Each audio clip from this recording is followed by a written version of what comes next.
Hello बच्चों, आइए प्रश्न को देखते हैं। तो प्रश्न में दिया है, उचित उदाहरणों सहित समझाइए कि किस धातु की क्रियाशीलता प्रकृति में उसके पाए जाने के प्रकार से किस प्रकार संबंधित है। आइए मुख्य अवधारणा की चर्चा करते हैं। मुख्य अवधारणा।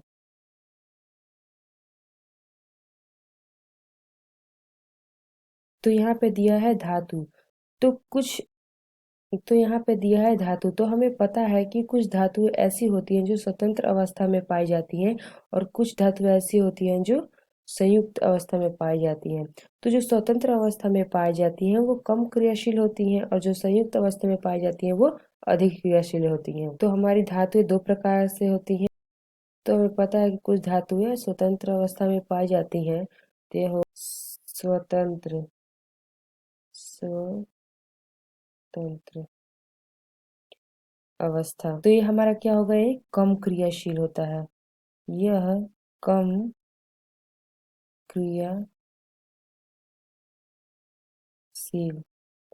यह कम क्रियाशील होते हैं। और बात करते हैं हम संयुक्त अवस्था की। तो यह हो गया हमारा संयुक्त अवस्था।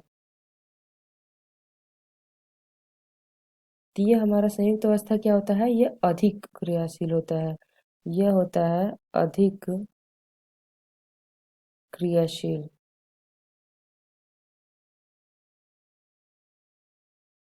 तो संयुक्त अवस्था में पाए जाने का अर्थ क्या है, अयस्क के रूप में पाए जाने का। तो ये हो जाएगा हमारा अयस्क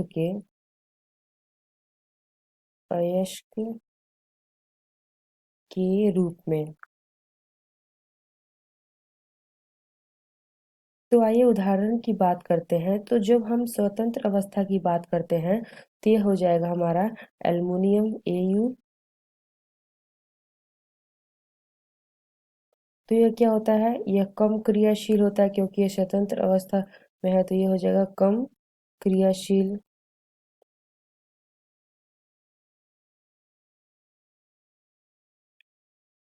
तो ये जो हमारा Au है ये ऑक्सीजन से अभिक्रिया करके ऑक्साइड नहीं बनाता है। तो ये जो हमारा Au है यह अगर ऑक्सीजन से ऑक्साइड नहीं बनाता है, ऑक्साइड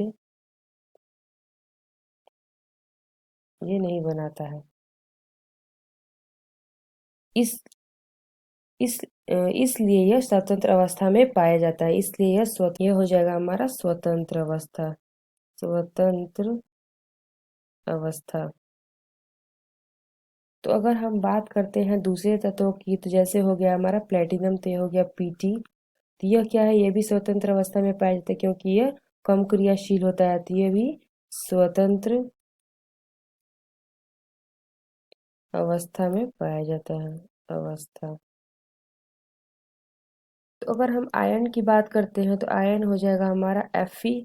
तो यह क्या हो जाएगा, Fe2O3 और Fe3O4।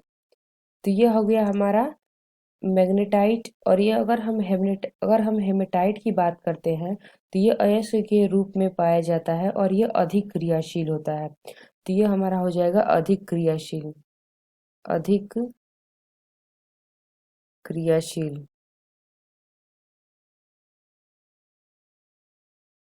तो अधिक क्रियाशील है तो ये क्या होगा, हमारा संयुक्त अवस्था में पाया जाएगा। अगर हम लेड की बात करते हैं तो ये हो जाएगा हमारा PbPbS। तो ये हमारा अधिक क्रियाशील होते हैं इसलिए ये संयुक्त अवस्था में पाए जाते हैं। तो हमसे पूछा गया था प्रश्न में, उचित उदाहरणों सहित समझाइए कि धातु की क्रियाशीलता प्रकृति में उसके पाए जाने वाले प्रकार के किस प्रकार संबंधित है।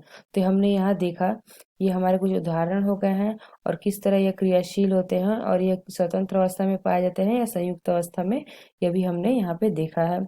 आशा करते हैं आपको समझ में आया होगा। धन्यवाद।